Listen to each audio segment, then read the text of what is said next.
Florio, you had a chance to speak with DeVito. What did you learn? Well, you mentioned the 9 sacks. 5 alone in the first quarter. I asked him, how do you avoid getting rattled and jumpy when you're constantly getting hit? He said he just trusted his offensive line and everyone around him, and it worked out. That was during the game.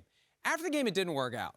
The showers weren't working in the locker room for both teams, and DeVito said at first the hot water was gone, then there was no water. He didn't get in the showers before they stopped working. He said he was trying to wash in the sink. Guys were using water bottles. I told him he can take a nice hot shower when he gets back to Mom's house. Okay, but let's talk about a rookie on defense, Will Anderson. And Mike Florio, you had a chance to catch up with them. Well, I wanted to know how they were able to take care of Kyler Murray today, who's back to form very quickly. And the key is that Texans coach DeMeco Ryans had been with the 49ers for all of Murray's career until this year. So they went back and looked at the film of how they defended him in the past. And Anderson said the key was all 4 guys rushing as a group, stay in their lanes and work in unison, and it worked today. Anderson also 3rd overall pick in the draft. The Cardinals could have taken him. They traded. I asked him about that. He said, I'm so glad to be here in Houston. This is a perfect scenario, and I'd much rather be here than there. It's been such a roller coaster this week for the Browns. They get the big win in Baltimore. Then they find out a few days later Deshaun Watson is done for the year. I asked Miles, how do you pivot away from that bad news? He said,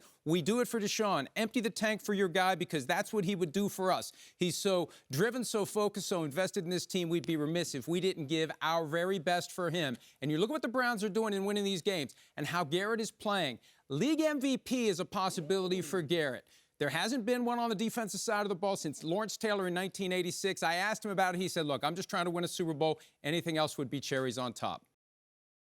Hi, I'm Mike Tirico, and thanks for watching. Make sure to hit subscribe for the latest news and highlights from NBC Sports.